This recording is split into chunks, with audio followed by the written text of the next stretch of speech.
Janina Lapinskaitė gimė Šiauliuose, režisūros mokinosi Lietuvos muzikos akademijoje. Dirbo Lietuvos nacionaliniame radijuje ir televizijoje. Pastarąjį dešimtmetį režisuoja dokumentinius filmus. Tai mano likimas. Iš skruzdėlių gyvenimo. Venera su katinu. Iš elfų gyvenimo. Venecijos gyvenimas ir Cezario mirtis. Iš avinėlio gyvenimo.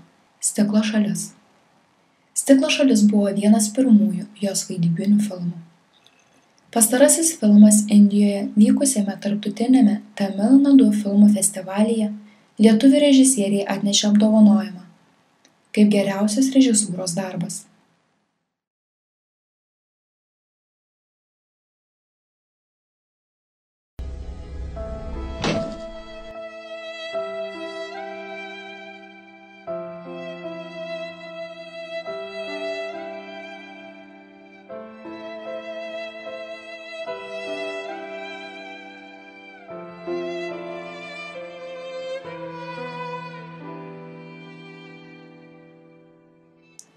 Jos filmuose personažai, vadinamosiuose visuomenės paribiuose atsidūrę žmonės, atsiskyrėliai, ekscentrikai, jų nepaprastas gyvenimas paryškinamas temos ir stiliaus kontrastu, savitu rakursu.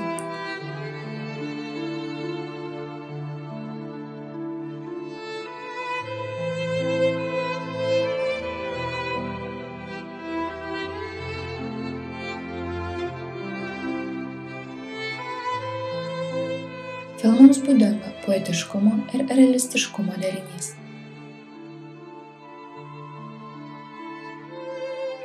Ką tu ten matai?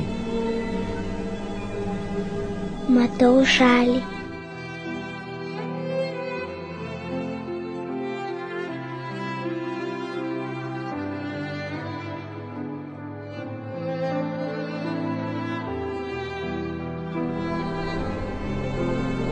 Mama.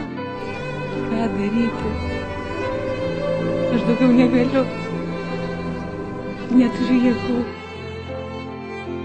Mama, o kas būna, kai žmogus numiršta? Jai svarbu gamta. Vyrauja minimalistinė erdvė. Dominuoja spalvos juoda, balta. Remiasi japonų laikų stilistika.